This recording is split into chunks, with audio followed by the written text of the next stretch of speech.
picture that the FBI want to build up is one that will fit the existing laws that they will have to use to prosecute those responsible for the bombing.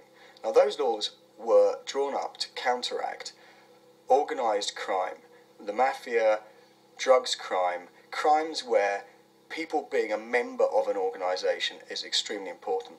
You have to have an organisation to get a prosecution.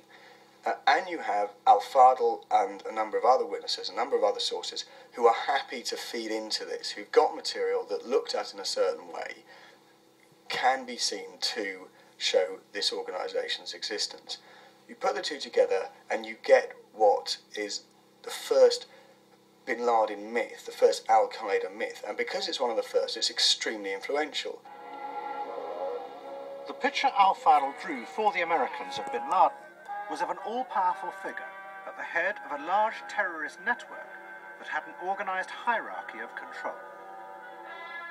He also said that Bin Laden had given this network a name, Al-Qaeda. It was a dramatic and powerful picture of Bin Laden, but it bore little relationship to the truth. The reality was that Bin Laden and Ayman Zawahiri had become the focus of a loose association of disillusioned Islamist militants who were attracted by the new strategy. But there was no organisation. These were militants who mostly planned their own operations and looked to Bin Laden for funding and assistance. He was not their commander.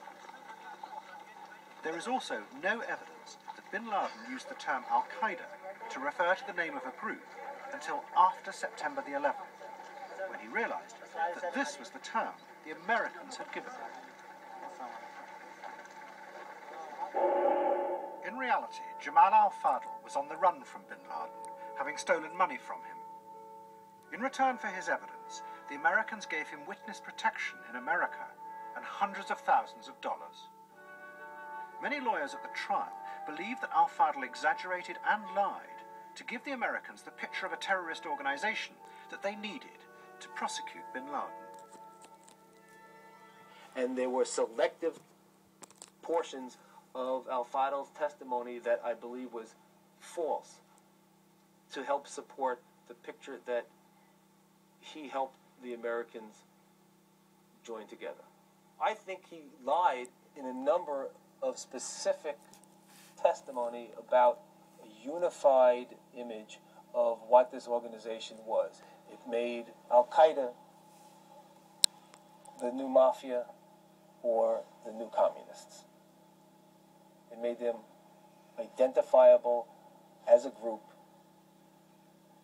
and therefore made it easier to prosecute any person associated with Al-Qaeda for any acts or statements made by Bin Laden, who talked a lot. The idea, which is critical to the FBI's prosecution, that Bin Laden ran a coherent organisation with operatives and cells all around the world, of which you could be a member, is a myth. There is no Al-Qaeda organisation. There is no international network with a leader, with cadres who will unquestioningly obey orders, with tentacles that stretch out to sleeper cells in America, in Africa, in Europe. That idea of a coherent, structured terrorist network with an organised capability simply does not exist. What did exist was a powerful idea that was about to inspire a single, devastating act that would lead the whole world into believing the myth that had begun to be constructed in the Manhattan courtroom.